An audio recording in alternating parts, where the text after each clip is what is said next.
Well, I will pass the books of life around. Be sure to sign in.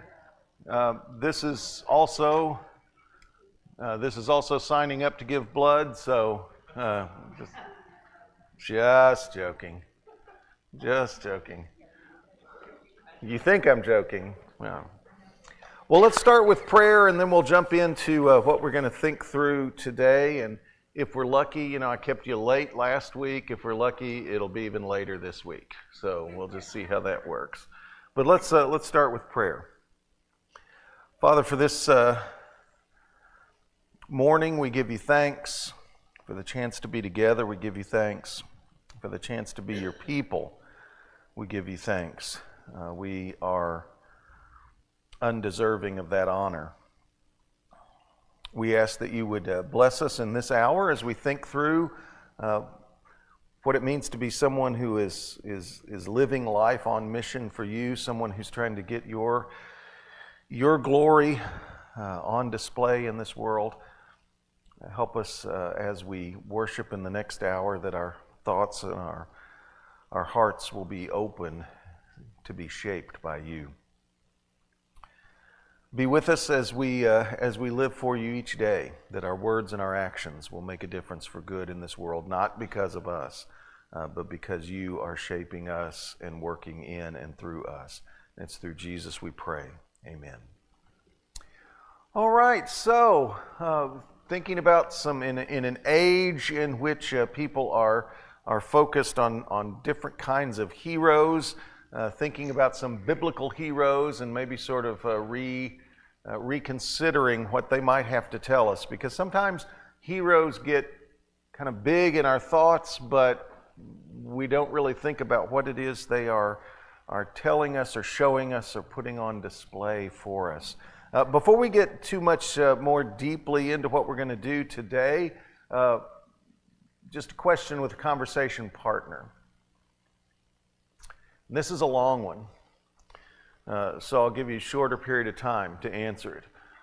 If God asked you, and not demand, not order, not command, but if God asked you to do something that you knew would be dangerous, that it would be costly to you at many levels, and would take a long time to play out, would you want some time to think about it? Would you want some time to think about it? Find a conversation partner. Take a few moments to think through that. If God asked you to do something that would be dangerous or costly to you, would play out over a long time, would take a lot of effort, would you want some time to think it over? Take about 60 seconds with a conversation partner. Yes? How would you know it was God? Just assume it for the purpose of the question. Yeah.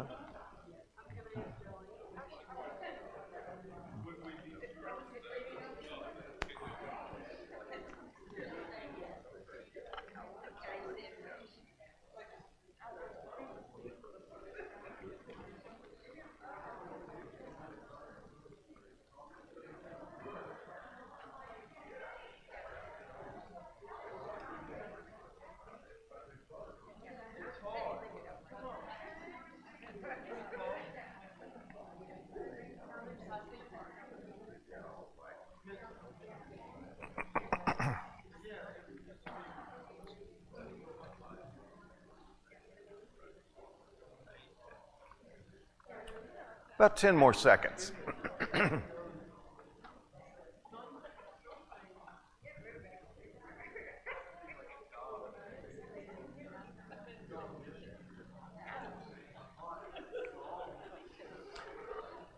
All right, so let's see what our consensus is in here. If God asked you to do something that you knew would be dangerous, it would be costly to you on many levels, it would take a long time to play out, wouldn't be something that was just a 24-hour commission, but something that was going to... If God asked you to do something like that, would you at least want some time to think about it? How many people would say yes? Want some time to think about it? It's God asking you, people, come on. But how many... I'm like, that's right. The pins were set up, I bolted right up. No, I'm with you. Serious business. God asked me to do something that's going to be dangerous, going to cost me, maybe not just in terms of dollars, but cost me in terms of time, or in terms of relationships, or in terms of doing what I want to do, I'm going to say, can I get back to you? And I'm probably going to be hoping that in the meantime he finds someone else. That's just sort of the. I think that's a little bit of how we're hardwired. That maybe that's our default answer when it comes to things like that. And I think that's going to play into what we look at today, the biblical hero that we are going to reconsider. And remember, we are defining. Let me go back. Now you know. Anyway, but people who help to put God and His power on display, and trying to develop in here the idea of the godly hero, someone who makes a difference for God's purposes. And the godly hero du jour is going to be Mary. And this is a painting from the 19th century of trying to think in terms of the Annunciation. When the angel visited Mary and let her know, hey, this is what's going to happen to you. Kind of hard to represent an angel, right? But it's kind of hard to see. But there is an interesting look as Henry Turner painted this, an interesting look on Mary's face. It's like incredulity, interest, maybe a little bit of fear. And I'm always amazed at how artists can capture things like that. It's just sort of fascinating. But what comes to your mind when you think of Mary? What are some of the big stories that come to mind? Mother of Jesus?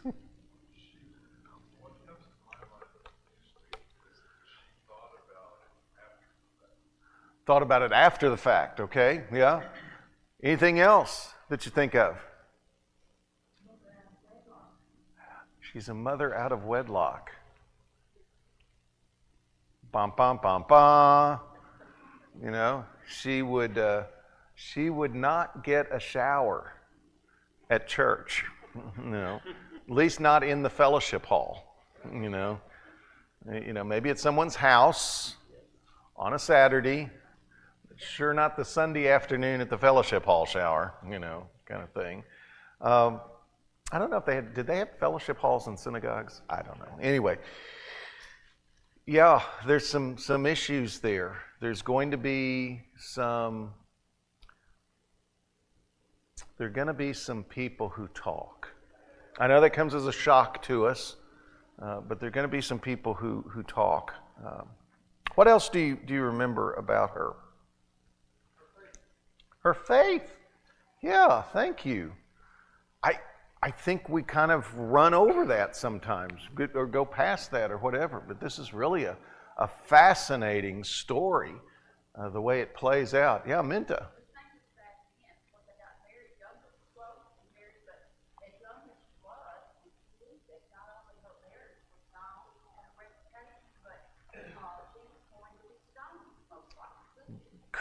Someone could come out and say, well, let's stone her.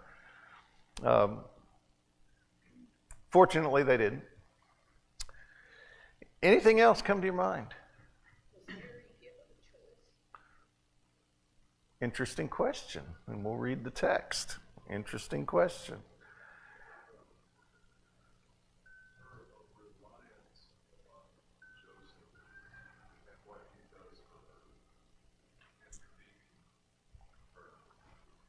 Yeah, that's an interesting.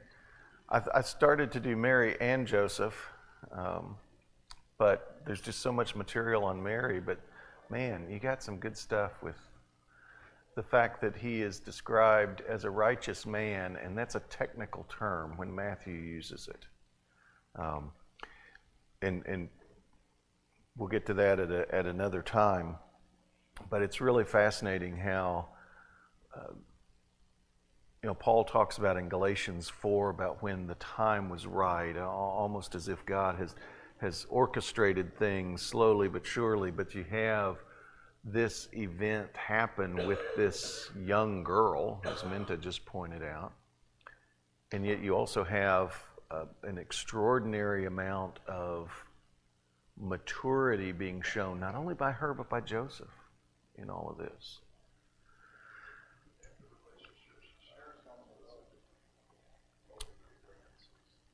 Yeah, the two unlikely pregnancies of Mary and Elizabeth. So it's interesting, you have this young woman named Mary, and Miriam, as it would be in Aramaic, was a pretty common name. In fact, there are at least 3 Marys just in the Gospels. In fact, a couple of places, Mary, they have to identify the Mary, the mother of, or Mary, the wife of, or whatever, just to make sure we know which one we're talking about. But how did this young girl, this peasant girl, and that is probably what we're talking about, because remember, first century, what we would call Palestine, it really was a 1%, 99% idea. She was clearly not part of the 1%. So how does she go from being just a peasant girl in backwater part of the world, as far as the Romans were concerned, to as a book I had to read a few years back, written by a Catholic author, and I was reading through and I kept going, BVM, what is the BVM? Because he would refer to the BVM, the Blessed Virgin Mary. But he used it so often he abbreviated it. And how does she go from that? How does she go from peasant girl to that? And by girl, likely the fact that she was unmarried at this point, she was likely in her mid-teens, because it says she was betrothed, and that was the usual age to marry. Joseph would have been older by several years. And again, cultural, we would go, ew, but that was the reality in that day and time. You may remember from 20 odd years ago, the portrayal of Mary in The Passion, the movie by Mel Gibson, rather interesting. She always seems to be wearing dark colors and be very somber. I think that's kind of interesting. In the early 90s, had a chance to go to St. Mary's Church in Gdańsk. St. Mary's Church, by the way, 3rd largest, it's not a cathedral, it's just a parish church, but it's the 3rd largest church building in Europe. And it came to fame, for some of us of a certain age may remember, when the trade union Solidarity would meet. They always met in St. Mary's Church because it would accommodate a couple thousand people. So anyway, this is the altar at St. Mary's Church. Let me see if I can do, and if you notice, who's in the middle? Yeah, you got the Son, the Father, the Holy Spirit, and Mary's in the middle. A little bit odd, don't you think? Perhaps some of us might even think a little bit blasphemous. She's moved from peasant girl in backwater part of the Roman Empire to now being no longer quite human. Just to give us a little riff on what you might think in terms of the growth of what some have called Mariology over the centuries. There are actually early frescoes in the catacombs of Rome from the early 2nd century that again portray, in this case it is someone speaking, a preacher, prophet, whatever you want to call it, but what do you have here? It looks like a mother and child. That sort of set up. So early on, that was at least artistically something that would be used to represent at least some aspects of trying to understand the life of Jesus. So these early frescoes of mother and child in the catacombs. Some of the church fathers early on would present her as sort of a new Eve, an Eve who said yes to God, while the first Eve said No, thank you. We'll do it my way. And to be honest, that's not a terrible observation. I think there are, over the years, people have noted that there are certain psychological and social reasons that as the church began to grow in the Greco-Roman world, which was used to gods and goddesses, that there were perhaps some psychological and social forces at work having to do with some people's perceived need for a female deity. She came to be seen as the principal mediator between a suffering, sinful humanity. There's the first evidence of a prayer addressed to Mary as a mediator comes from the year 250, but it was not a big idea until the Middle Ages. And I'm not trying to be disrespectful, but wait a minute, what? You know, we're asking Mary to be a mediator. What is the risen Christ on vacation and we didn't know about it? Is the Holy Spirit on a coffee break? In Romans chapter 8, for instance, verse 26 and 34, the Spirit helps us in our weakness, for we do not know how to pray as we ought, but that very Spirit, that the presence of God Himself, that very Spirit intercedes with groanings too deep for words. In verse 34, who is to condemn? It is Christ who died, or rather, who was raised, who is also at the right hand of God, who also intercedes for us. You know, I think the reality of the situation biblically is no. It's Christ Himself, and the Spirit that God has placed within us and connects us with Him is the seal, as if you put your name tag on your luggage.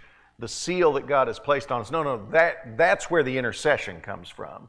But it's just interesting to me that there was this growing idea in particularly the late antiquity and early Middle Ages of Mary as an intercessor. And please, just because pointing this out does not mean advocating. Just pointing out the historical way this happened, that now Mary has become sort of bigger than life. There are four principal Marian doctrines, they are called, within Roman Catholicism. There is the sense that she is the God-bearer, the technical term, the Greek term, Theotokos, Theos, God, bearer, from a verb that is actually post-biblical, if I remember correctly. But the God-bearer, it's interesting because this was adopted, as we're going to think of Mary as the God-bearer, at one of the earliest church councils in the 5th century. Before that, she had been described as the Christotokos, the bearer of Christ. And when this council said, no, we ought to start thinking of her as the God-bearer, because, you know, God in the flesh, and so Mary is the mother of God. That's where that came from. That you might hear some of your Catholic and perhaps even Anglican friends refer to. Not everybody was happy with that change because they thought it could be interpreted that she was not quite human, which is exactly what started to happen over time. A second of the four Marian doctrines is the idea of her perpetual virginity. We'll see a text later on in the Gospel of Mark that would suggest, well, wait a minute, how could Jesus have brothers? But by 649 AD, it had become part of the dogma of the Roman Catholic Church of her perpetual virginity. There's then the Immaculate Conception, which comes along in the 19th century, 1854. And I find that interesting that of two of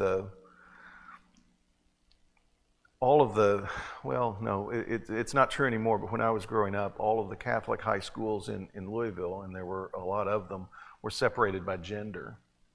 And two of the The Catholic girls' high schools were Immaculate Conception, which came along in the 19th century, and then the fourth, the Assumption of Mary, which came along in 1950. So we had IC and we had Assumption and Sacred Heart. The Immaculate Conception is the idea that somehow Mary was born miraculously so that she did not carry original sin, and that couldn't be passed on to her offspring. Well, you kind of see how, and one of my professors was very helpful in helping me think through some of these things years ago, this idea of how once you've decided one thing is true, then, okay, well, wait, then that means we have to work on this. And oh, wait, that means we have to work. So once you've decided there's a doctrine of original sin, thank you, Augustine, then, okay, well, wait a minute. Whoa, wait a minute. That means Mary must have had original sin. Oh, no. So we have to figure out a way in which now, okay, Mary was born through some miraculous forms. Obviously, does the Bible say anything about that? No, and for a number of reasons. And then finally, the Assumption, which is the idea that Mary did not die, but like Enoch was so good that did not experience death, was just assumed into heaven, did not experience physical death. Anything in the text about that? You know, and frankly, not even anything about that in early ideas within the first few centuries of the church. But again, you can kind of see where that flows of, wait a minute, if death is the penalty for sin, and Mary was, not part of original sin, and not, well then, she couldn't have died. Therefore, this must have happened. There was even has been in the last couple of centuries a move to some folks, and notably Pope John Paul II referred to Mary with some deal of regularity as co-redemptrix. Like Jesus and Mary are the reason we're saved. And I do think it's interesting that just a month ago, under the new Pope, who is a Cubs fan, that they've backed off of that and issued a statement saying, no, Jesus is the Redeemer. So to call Mary co-redemptrix just confuses things, and that's just not, Jesus is the Redeemer. So, yeah, interesting. What is the point of all that? Yeah.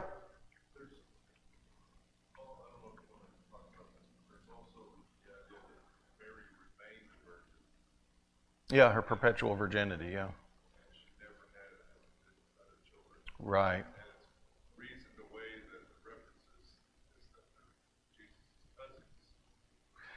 Yeah, and you got to reason it away some way. In fact, one of the texts we'll look at in a moment, as I said, but that kind of, I think part of how that grew up was that even in paganism, the ideal of female holiness was virginity. So therefore, she must have been, And so again, you see, once you've assumed certain things, you can see where, okay, well then this has to be the case. We have to move from there. So, yeah, Minta.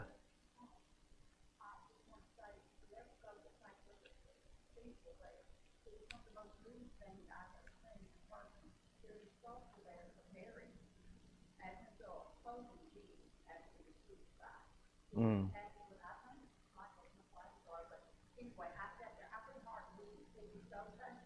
Yeah.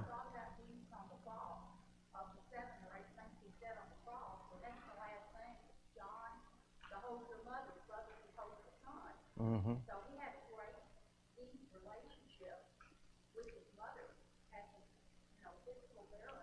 Right. The Holy Spirit through him. And so as a Catholic, I had a lot of Catholics growing up because I lived in an area where there were Orthodox Jews, very hurt, and I went to school with them. Also, Catholics where they had to grow to a school. And I had friends that were Catholic all through my life. I still do. But they weren't allowed to read. They were told not to read the Bible. The masses were in Latin. There's only one Catholic church I know of here that still has a mass in Latin, but they were not to read the Bible. And I think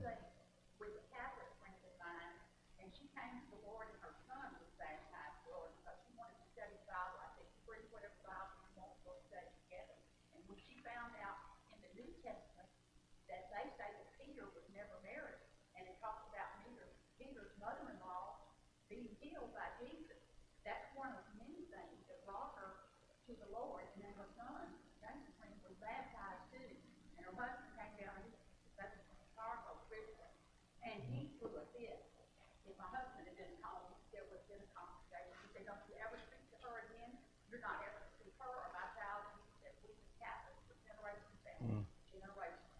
So that's just some of the things that I have shared. But I have had Catholic friends who have gone up against the priest and said, no, I'm not voting for that person. I believe what he's saying is not right. There's lots of service. And they have, like we do, we call C and E Catholic. They only show up on Easter and Christmas because they have a special dinner and all that. And you could sign up. Right. Nobody else could, but they had children or would.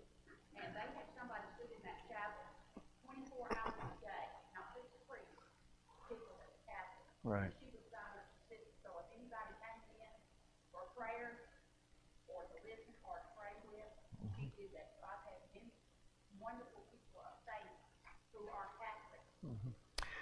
So, yeah, and I don't want anything that I'm saying here, just trying to give us some background on, I think then that leads into some of the reason that in our tribe, in our tradition, we've sort of avoided talking about Mary because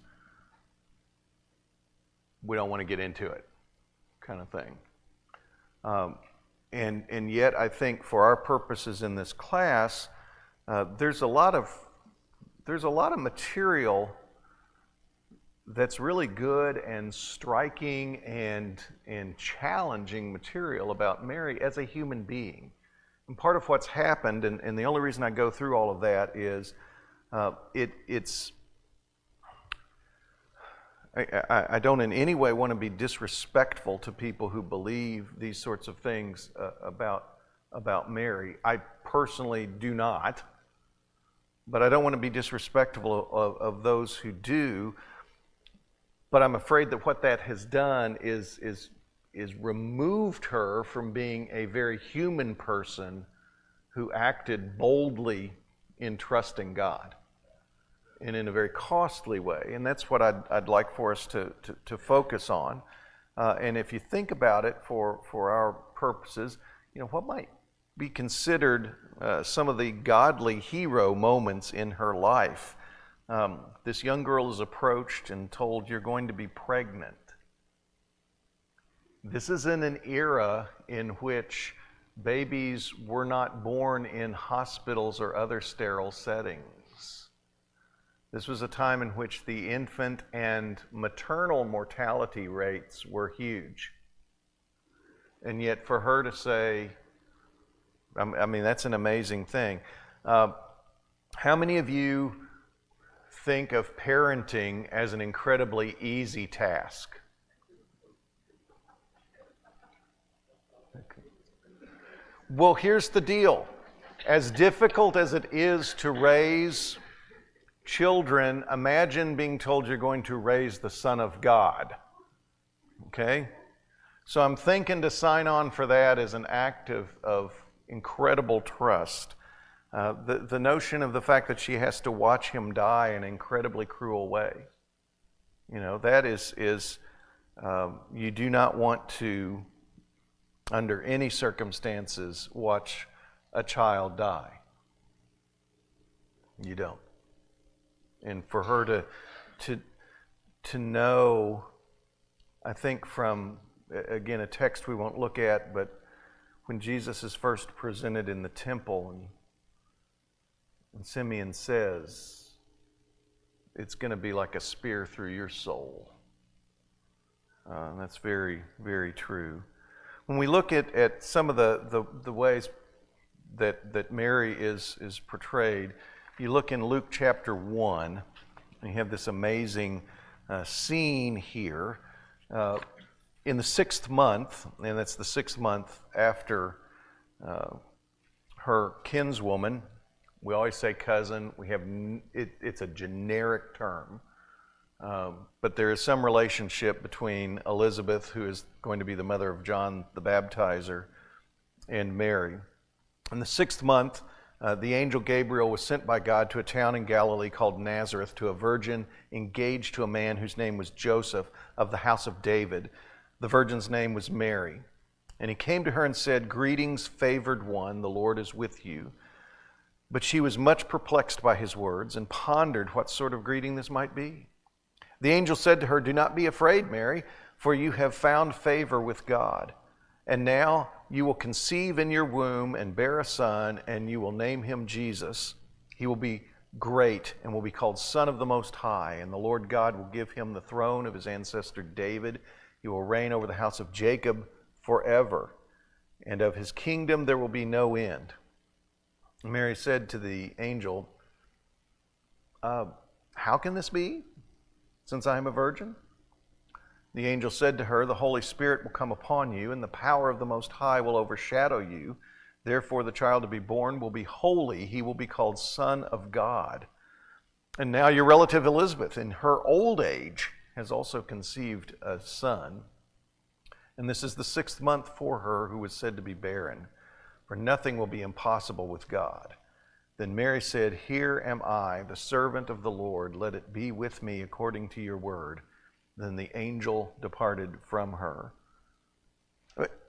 How long does she consider this?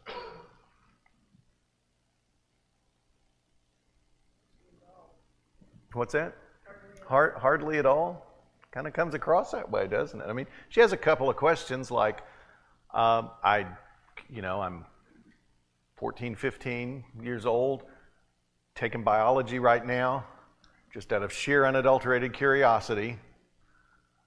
How is this going to happen? We were just studying that last week at Bethlehem High, or at, Nazareth High.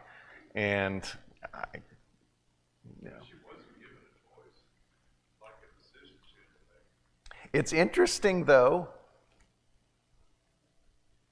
Let it be with me.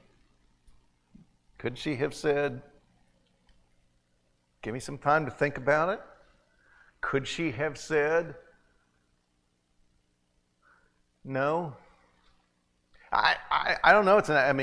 Sue brought it up earlier. It's an interesting question. One of the things that Jeremiah gets honked off at God about is, "You didn't give me a choice. You set me apart from the beginning." Moses said, "Find somebody." Moses, it's interesting. Moses keeps pushing God away, as we saw last week, and God finally goes, "Give me a break." And Mary, on the other hand here, in this encounter with God's representative, the angel, she does just say, let it be with me according to your word. That somehow, don't understand why, but I'm going to conceive this child in some way that is not normal. Is not normal. It's interesting, though, even if she did not feel like she had 100% choice, even if, think of her response, "Let it be with me according to your word." Even if you read that as a little bit of resignation, and personally I don't, but even if you do, what does it take to say that?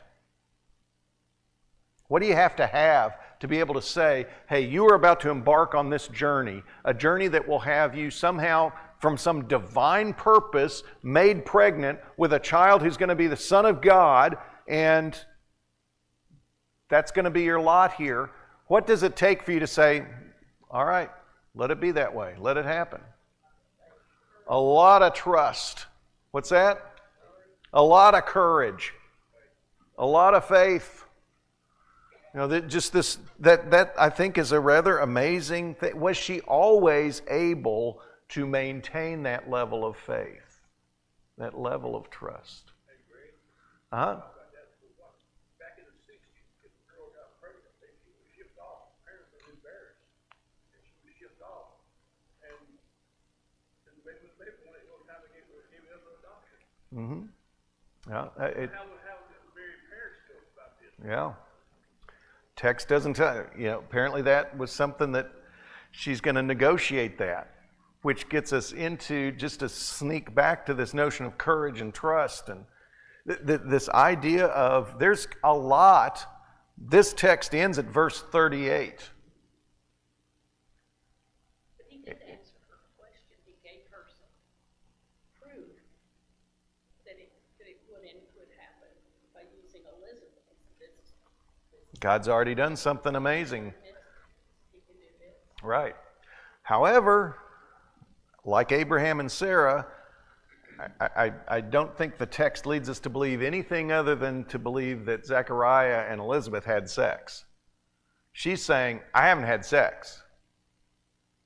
But he's already giving her that something's, a woman postmenopausal is now pregnant.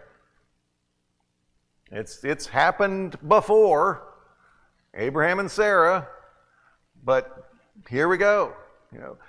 Here's the deal, is she is left with all kinds of things that are going to have to negotiated and worked through as a result of saying, yes, I will do what you are asking me to do, God. And that takes courage. That takes trust. That takes an ability I don't know what the best, I don't mean to be in any way, shape, or form jump into a cliche, but you got to keep your eyes on something beyond the immediate.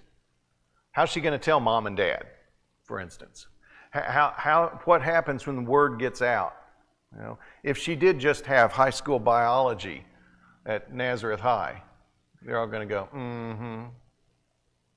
Mm-hmm. Yeah, so all of this is part of what she's going to have to negotiate moving forward. Once she has visited Elizabeth, yeah, Jim, sorry.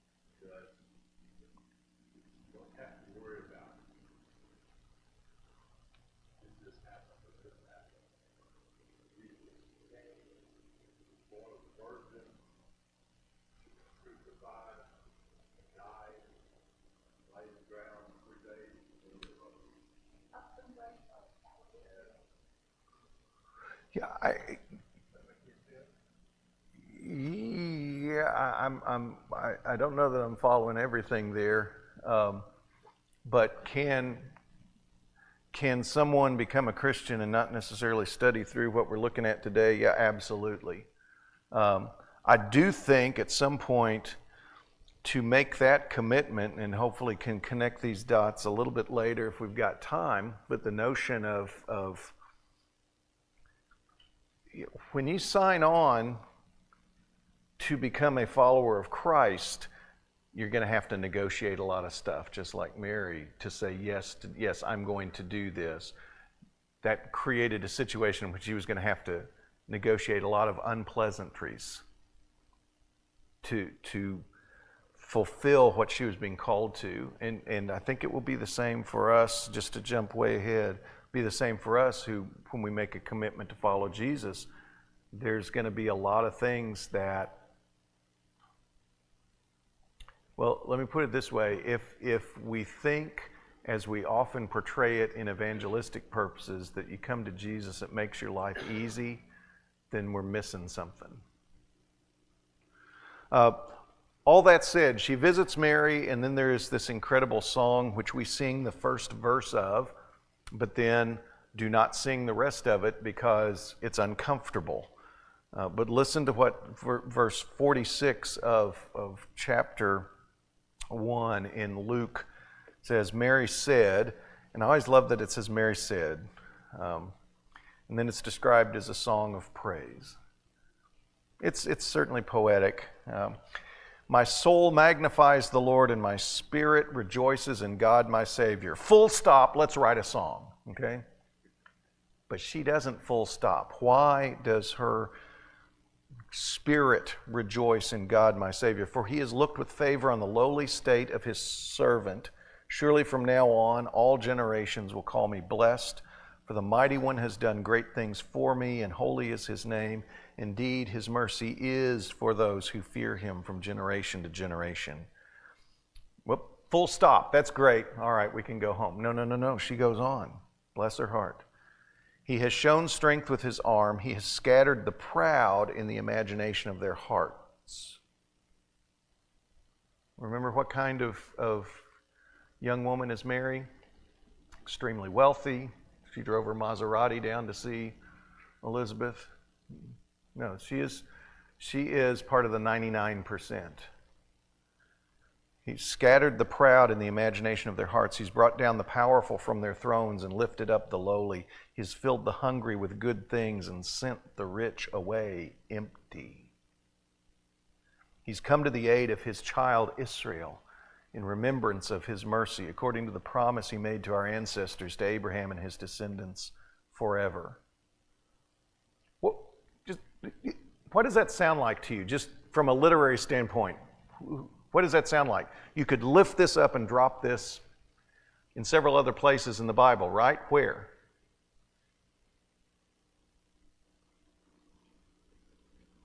Psalms? Ding, ding, ding, ding, ding. Any place else? Particularly talking about just a reversal of the way it looks like life works, but no, God is going to set things straight. That looks a lot like the prophets.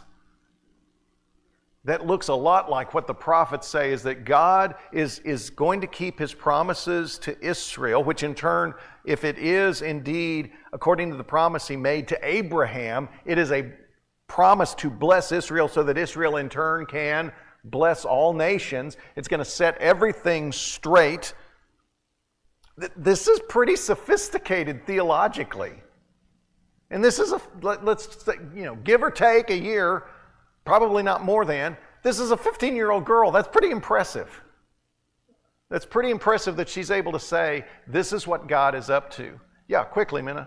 Okay, well, during when the fullness of time, says God brought, because his compassion is broad, and his promise is broad, Jesus to be born. And who can he choose? It has to be someone, because of heaven, that didn't see what most of the children of Israel, God did not even speak to them in a properly enough way for 400 years, because they were sacrificing children, they were worshiping idols, they had gone to God. She had to be of a poor family that actually kept the faith. She had that kind of background, and God gave her the gift of writing those songs just like he did David, one of his ministers. And that is perhaps what is going on and how we could see this. It's just interesting that she clearly has a grasp of this notion that the way things are is not the way they need to be. And that the way things are is not the way they're supposed to be. And now it's almost like it's dawning on her, I get to be a part of that. I get to be a special part of that. And again, not to try to catch some notion of what that might mean for us.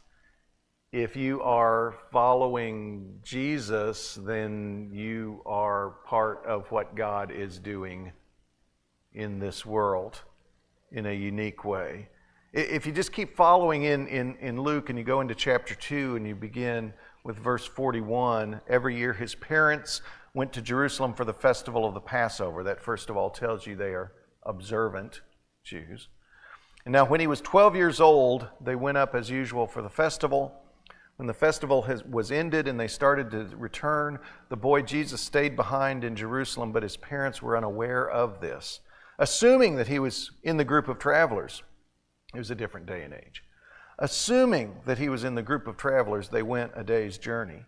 Then they started to look for him among their relatives and friends. When they did not find him, they returned to Jerusalem to search for him.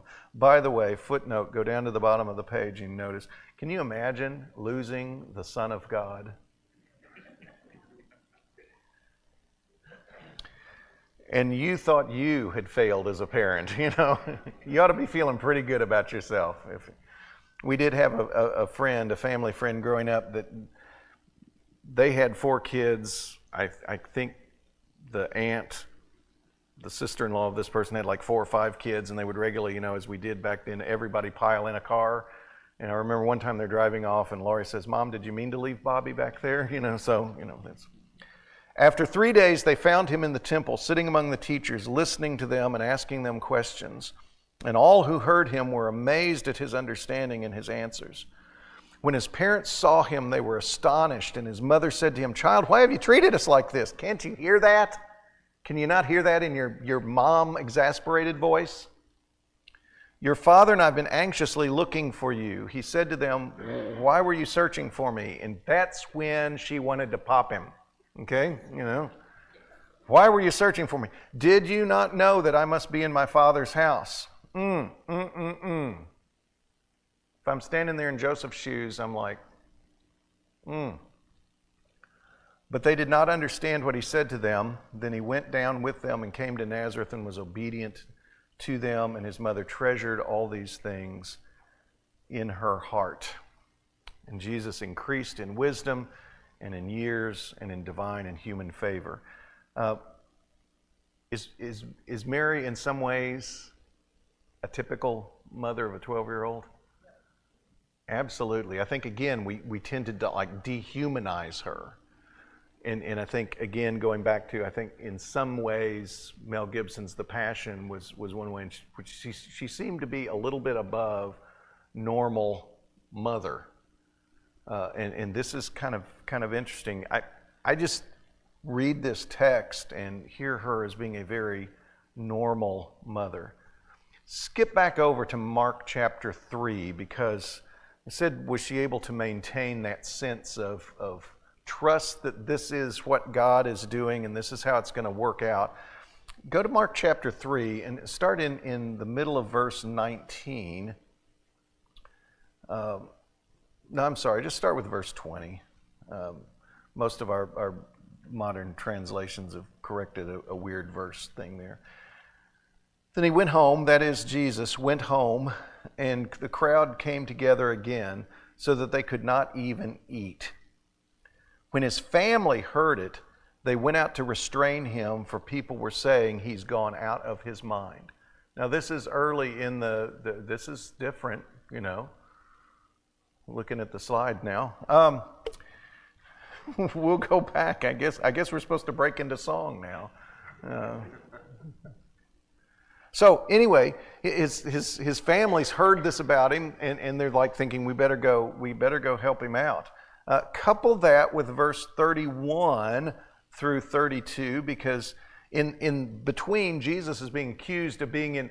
It's a miracle. It's a Christmas miracle. Our slide is back. That Jesus has been accused of being in league with Satan. So who's really mad? Who's really out of their mind? Folks calling the Son of God in league with Satan. Anyway, verses 31 and 32, then his mother and his brothers came. Okay, remember, verse 21, they're going out.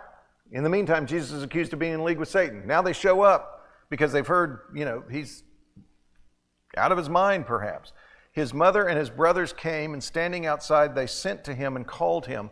A crowd was sitting around him, and they said, "Your mother and your brothers are outside asking for you." What do you think they're planning on doing? What would we call this today? An intervention. This is an intervention. Something's going on here.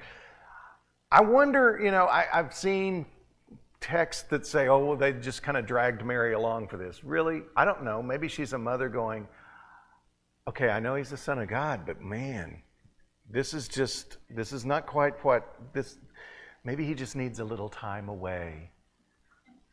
I'll fix him chicken soup. He'll feel better. Verses 33 through 35, I wonder how much she liked this, if she overheard it. He replied, "Who are my mother and my brothers?" And looking at those who sat around him, he said, "Here are my mother and my brothers. Whoever does the will of God is my brother and sister and mother." Now, again, Is it perhaps that she had kind of like, okay, maybe this isn't going the way that I thought it would. Yes, I trust God to be working all this out, but I don't know about this. Of course, that sort of sounds like Abraham. And then if you move forward to Acts chapter 1, you see that indeed, when we get over there, Acts chapter 1, verses 12 through 14, when they returned to Jerusalem from the mount called Olivet, that is where Jesus had ascended, which is near Jerusalem, a Sabbath day's journey away. When they had entered the city, they went to the room upstairs where they were staying, Peter and John and James and Andrew and Philip and Thomas, Bartholomew and Matthew, James son of Alphaeus and Simon the Zealot and Judas son of James.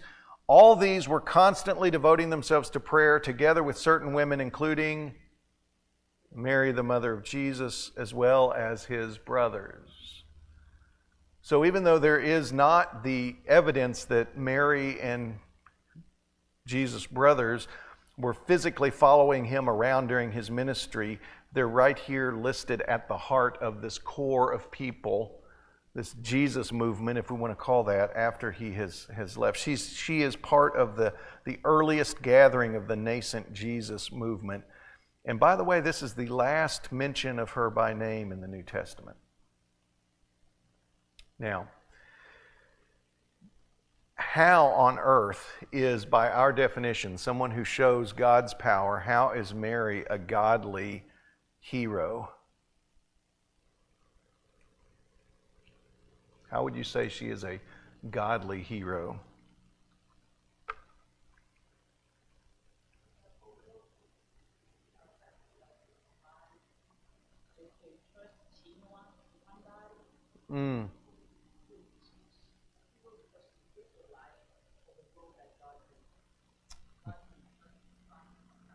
Yeah. Say that again. She lived her life.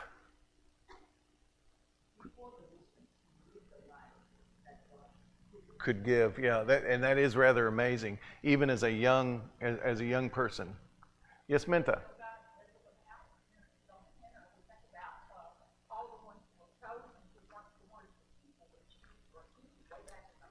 Absolutely.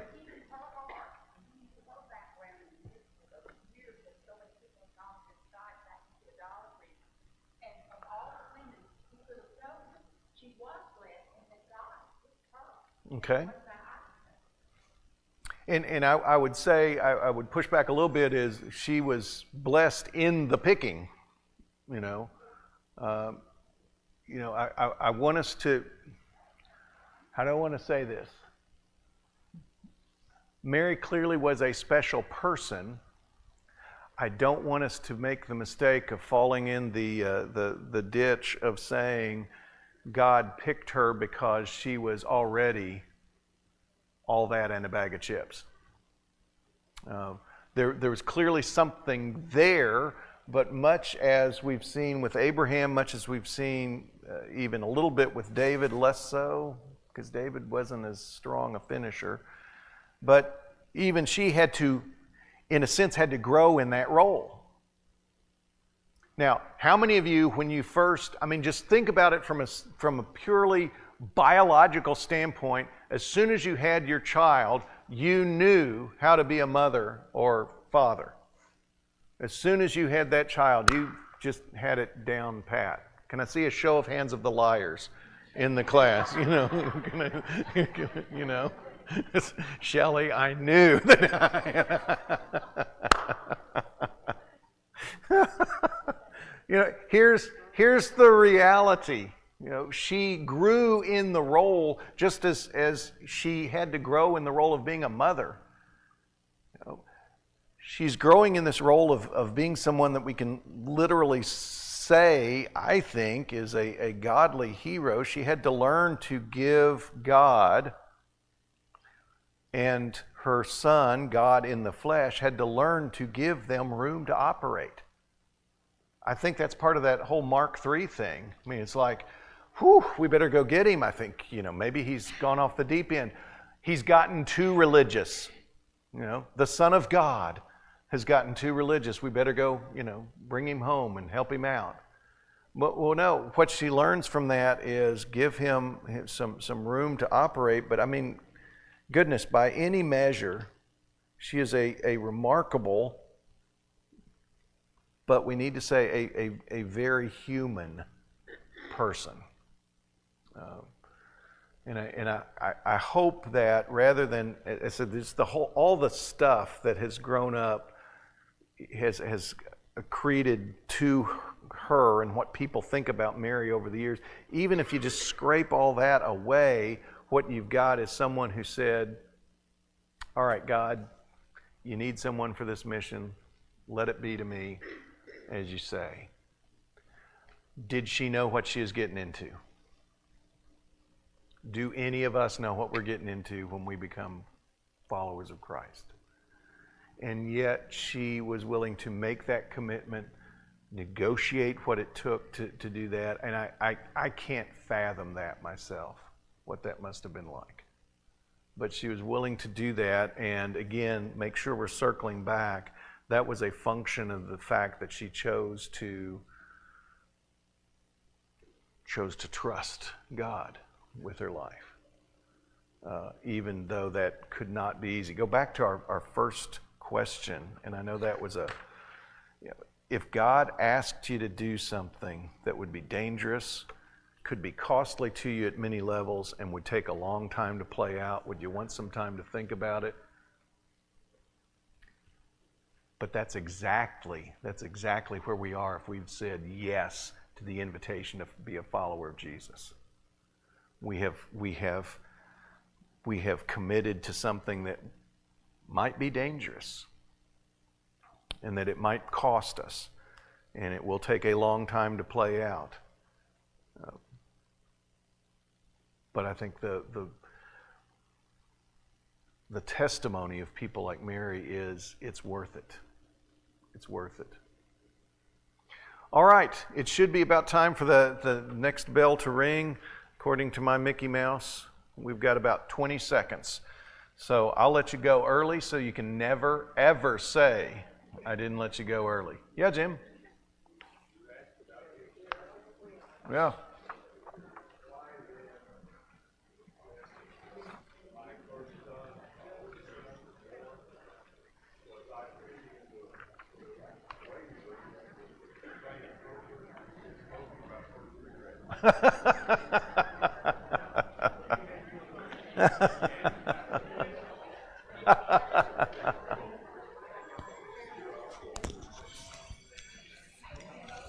As a biologist, my mind got stuck in where did the Y chromosome come from?